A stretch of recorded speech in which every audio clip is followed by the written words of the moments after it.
Hey, my name is Connor, and welcome to Crypto Empire, where we dominate the crypto markets. In this video, I'll be explaining OlympusDAO, which is a DeFi 2.0 protocol that is aiming to become a decentralized reserve currency. So I'll be explaining how OlympusDAO works, as well as how you can utilize the protocol to earn a very healthy passive income. I'll also be explaining some other projects that have popped up on other blockchains that are either direct forks of OlympusDAO or very similar in their structure that are offering equal or better opportunities for passive income. So if that does interest you, be sure to stick with me until the very end. And if you are new to Crypto Empire, go ahead right now and smash that subscribe button down below and turn on all the notifications so you don't miss any future videos. And let the gains be with you.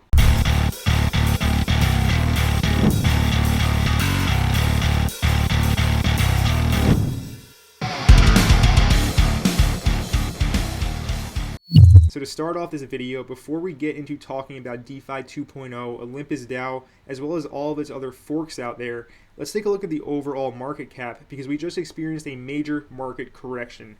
As you can see, Bitcoin is trading for $48.8 thousand with a $922 billion market cap. So it's no longer a $1 trillion asset at this moment in time. The overall crypto market cap is $2.4 trillion. So long story short, I don't think that this macro bull market cycle is over just yet. However, this video is about DeFi 2.0, OlympusDAO, as well as some other projects that are worth looking into. So to find OlympusDAO, we can scroll down to number 56 in market cap and find OHM trading for $567 with a $3.1 billion market cap. Now I'll be explaining why market cap is not the best metric to look at when it comes to these rebasing reserve currency tokens. But with that being said, we can see that OlympusDAO has a circulating supply of 5.48 million tokens with a total supply of 6,442,000 tokens. So we can also see that the all-time high of OHM is $1,415, and the all-time low right about when it did come out to the market was in May, and that was $162. And also this is available, this is on Ethereum. Like I said, a lot of other forks are in different blockchains, so you can avoid those high Ethereum gas fees. But you can see this is mainly traded on SushiSwap and Uniswap. Now let's talk about what OlympusDAO is and how it actually does work. So we can read very briefly right here on CoinGecko that OHM aims to become a decentralized reserve currency that is community owned, governed by a DAO. DAO stands for Decentralized Autonomous Organization. All that means is basically it's not one central point of failure, not one central power like a country's government, for example. It is made up of the community, and the community governs everything, right? So that is basically what a DAO is in a nutshell. For now, let's keep moving on. And we can also read that OHM is backed by decentralized assets. So we're talking decentralized stablecoins such as DAI, Frax, as well as some other ones such as Ethereum, for example. So we can read the team designed OHM to be a stable reserve currency using economics force. An algorithm is used to rebalance the supply of OHM tokens in the market in order to maintain the peg. The Olympus project has two primary methods to prevent traders from selling off OHM, which will introduce buy pressure to the DAO. And the first method is staking, which is used to incentivize token holders to lock their OHM to receive rebase rewards. This is the most lucrative route to take. However, there is also bonding, which is introduced to incentivize liquidity providers to lock in their liquidity. So this is very important. This protocol, it basically owns liquidity, and that is the difference between DeFi 1.0 and DeFi 2.0. So with OlympusDAO, we can see right here, if we go to the application, that the protocol owned liquidity is 99.9%. So what that means is that they own the liquidity pool. If you are not familiar with a liquidity pool, in DeFi 1.0, there's users like you and I, we would add liquidity to a pool, and usually for an incentive. A good example of this is my Osmosis DeFi tutorial that I already have here on the channel, explaining to you how to liquidity mine Osmo coins. And Osmo is highly inflationary. You get rewarded for providing liquidity in Osmo coins, and that is the problem with DeFi 1.0. The user provides the liquidity, they can withdraw that liquidity at any time, and it's usually mercenary liquidity. What mercenary liquidity means is that people are only providing liquidity for the high rewards. The second the rewards run out, everybody takes their liquidity and they go to the next pool. So there's no long-term stake for liquidity providing typically in DeFi 1.0. Where DeFi 2.0 changes the entire game is this DAO owns all of the liquidity, and you get a swap fee every time somebody swaps. For example, OlympusDAO Ethereum on the Uniswap pool, there is a small trading fee that is distributed to all of the liquidity providers. The fact that OHM, the DAO, owns 99.9% of the liquidity of the OHM DAI pool means that every time somebody trades OHM for DAI or DAI for OHM, the DAO, the treasury, actually gets that swap trading fee, which equates to millions and millions and millions of dollars, all going and backing the treasury. Now, I'll get into how Olympus DAO does work further right now. Let's head on over to their website. The decentralized reserve currency, Olympus is building a community-owned decentralized financial infrastructure to bring more stability and transparency for the world. So at this moment in time, the treasury balance is $773 million. The total value locked is $3.08 billion. And the current APY that is compounded, right, it's APY, not APR, is 7,113%. Yes, you see that correctly, 7,113%. It auto compounds for you, and these other forks on other blockchains are offering typically a higher reward than what Olympus DAO is offering. But the reason we're focusing on Olympus DAO in this video is because it was the first one, and most of the other ones are either direct forks or they're very similar in how they were put together. So we have to give credit to the OG, but there are some other notable ones out there that are definitely worth your interest. So be sure to stick with me to the very end when we get to that part of the video. So there's also Olympus Pro, which is a bond as a service protocol. And we'll also be talking about some farming as a service protocols as well later on in the video. And then there's OlyZaps, which allows you to trade your assets such as Bitcoin, Ethereum, DAI, USDC directly into a variation of staked OHM. So this allows you to save on gas fees. And then let's explain how Olympus works directly from their website. We can see the most important thing out of all of this is the treasury and the revenue for the treasury.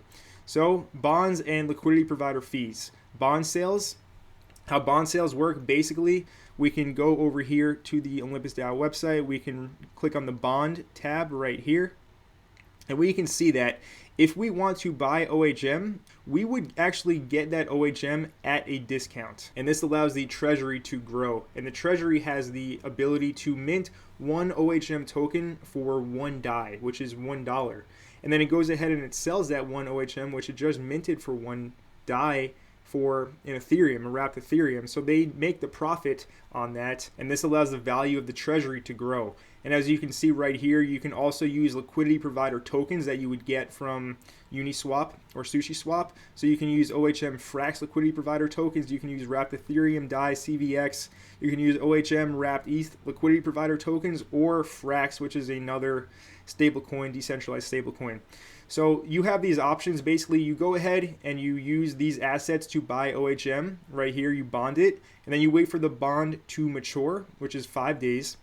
And then from there, you would get those OHM tokens, and then you can go ahead and stake them, allowing you to earn that passive income. However, I believe that if you just go ahead and buy OHM by not bonding it and then just go and stake it right away, it is actually more lucrative in most circumstances. So let's move on. We can see that bond sales and liquidity provider fees increase treasury revenue and lock in liquidity and help control OHM supply. From there, the treasury grows. So the treasury inflow is used to increase treasury balance and back outstanding OHM tokens and regulate staking APY. So that may seem quite complex, but let me go ahead and break it down. Basically, every OHM, they're all backed by the value in the treasury. And when OHM is backed by more than it actually needs, the treasury goes ahead and it prints and mints more OHM tokens to reward stakers. Now, if OHM was to ever fall beneath the floor price, the treasury would then go to the open market and it would start to buy the OHM tokens and actually burn them, decreasing the supply to bring the value back above the floor price. So everything is reliant on the treasury, and the treasury basically adding more value to the overall ecosystem by getting new stakers, new bonders, etc. Then we can also see the last part, staking rewards with the OHM token. So if you stake the OHM token, it compounds yields automatically through a treasury-backed currency with intrinsic value. Because remember, money is not backed by real value anymore. It's not backed by gold like it used to be prior to 1971. Now it is basically an IOU note from the government, and It only has intrinsic value, which is the value that we do give it. So Olympus DAO and all of its other forks and all the different other blockchains, but Olympus DAO is the main original one. It is trying to create a new decentralized reserve currency completely unrelated to the US dollar with how it does work, and it's going to be backed by the value of the treasury, which, as we discussed, is liquidity provider tokens, Ethereum, Frax, and other decentralized stablecoins like DAI as well. Now let's go ahead and move on. We can read sustainable staking APY. So the current OHM staking APY is 7,113%, and the treasury inflow will always outperform staking rewards. Olympus is designed with long-term protocol health in mind. All OHM minted for staking rewards are backed with a reserve from the treasury. Olympus rewards stakers with compounding interest, increasing their OHM holdings over time, and this compounding interest rewards mechanism is what allows for that insane passive income that you are able to make just by staking these tokens and letting it do its thing. We can also see that it has investment protection. So the fewer OHM staked, the higher the APY. This is a bit of game theory involved. We can read OHM is minted and evenly distributed for staking rewards. More OHM staked reduces the APY but pushes the OHM price higher, creating a balance that protects your investment. So let's head back to the application and go to the dashboard, and we can scroll down right here and we can see that 88.93% of all of the OHM in supply is staked at this moment in time. So this is definitely a healthy percentage. I personally would like to see this over 90%. But basically, as we just read, if everybody were to unstake, that is basically the risk of these protocols. The more people that are staking, the more secure everything is. But with that being said, when less people are staking, the staking reward goes through the roof, which allows for the people who are still staking while everybody else left to make an insane APY staking reward. And then the theory is that other people will see these people continuing to make this passive income, very high staking reward, and then go ahead and start staking again, bringing the OHM stake percentage all the way back up to hopefully above 90%. So that is the game theory. The higher the amount of staked OHM, the lower the APY, but the higher the price of the OHM token goes. So it may seem a bit complex with how everything does work, but it is a very good opportunity to put your money to work for you passively. And we can also read right here that a true store of value doesn't exist yet. A store of value is an asset that is stable or increases in value over time. Stablecoins are vulnerable to inflationary policies, while Bitcoin or Ethereum suffer from market crashes or manipulation. So remember, stablecoins are backed by dollars, which are backed or created by the Federal Reserve. So they can basically control stablecoins in that way indirectly. And Bitcoin and Ethereum suffer from market crashes or manipulation. Sounds familiar, right? Think of yesterday, right? Bitcoin dropped 40%, the whole entire market crashed. So none of these are a true store of value, and Olympus DAO is aiming to change that up. Now let's go ahead and read the Olympus documents to go further into everything that I've already discussed. So we already talked about how Olympus DAO is a reserve currency protocol based on the OHM token, and the OHM token is backed by a basket of assets in the treasury, and the treasury gives it its value, and you can participate by either staking or bonding. So what's the point of Olympus? Their goal is to build a policy-controlled currency system in which the behavior of the OHM token is controlled at a high level by the decentralized autonomous organization. In the long term, they believe this system can be used to optimize for stability and consistency so that OHM can function as a global unit of account and medium of exchange currency. In the short term, we intend to optimize the system for growth and wealth creation. So how can you participate? Staking or bonding. And how can you benefit? So the main benefit for stakers comes from supply growth. Remember, you're getting rewarded in OHM tokens by staking your OHM. So the protocol mints new OHM tokens from the treasury, the majority of which are distributed to the stakers. Thus, the gain for stakers will come from their auto-compounding balances, though price exposure remains an important consideration. That is, if the increase in token balance outpaces the potential drop in price due to inflation, stakers would make a profit. So the main benefit for bonders comes from the price consistency. Bonders commit a capital upfront and are promised a fixed return at a set point in time. That return is an OHM, and thus the bonder's profit would depend on OHM price when the bond matures. Bonders benefit from a rising or static OHM price. So if OHM goes down and you're a bonder, you can basically get a loss. So that's why I recommend, if you want to do this, just kind of stick to staking. So Olympus DAO was created by Zeus, and it is governed by a DAO. Now let's move on to the FAQ section before we get into the next part of the video, because I want to make you really understand how this all works. So OHM is backed, not pegged. This is very important. So each OHM is backed by one DAI, like I mentioned, but it's not pegged to it. The treasury backs every OHM with at least one DAI, and the protocol would buy back and burn OHM when it trades below one DAI. That's that floor price I was talking about. So this has the effect of pushing OHM back up to the one DAI floor price. OHM could always trade above one DAI because there is no upper limit imposed by the protocol. Remember, pegged equals it will always equal $1. Backed means it's backed by $1, but it could trade for higher than that $1. So you might say that OHM floor price or intrinsic value is one DAI. We believe that the actual price will always be one DAI plus the premium, but in the end, that is up to the market to decide. So also the game theory, basically everything works with this when everybody is either staking or bonding. All right, so you want to see that metric of stakers. You want to see that as high as possible. Very simple. So let's go ahead and read right here what a rebase is. So a rebase is a mechanism by which your staked OHM balance increases automatically. When new OHM is minted by the protocol, a large portion of it goes to the stakers because stakers only see staked OHM balance instead of OHM. The protocol utilizes the rebase mechanism to increase the staked OHM balance so that one staked OHM is always redeemable for one OHM. So we can also see right here, this is very important, and then we're going to move on to the next part of the video. So why does the price of OHM become irrelevant in the long term? As illustrated above, your OHM balance will grow exponentially over time thanks to the power of compounding interest. Let's say you buy an OHM for $400 right now, and the market decides that in 1 year that the intrinsic value of OHM is $2. That means the market price is $2. So assuming a daily compound interest rate of 2%, your balance would grow to about 1,377 OHMs by the end of the year, which is worth around $2,754. So that is a profit of $2,354. So you should understand that you are paying a premium for OHM now in the exchange for a long-term benefit, which is why you stake. So thus you should have a long-term horizon to allow your OHM balance to grow exponentially and make this a worthwhile investment. So that is a general overview of Olympus DAO and how OHM does actually work.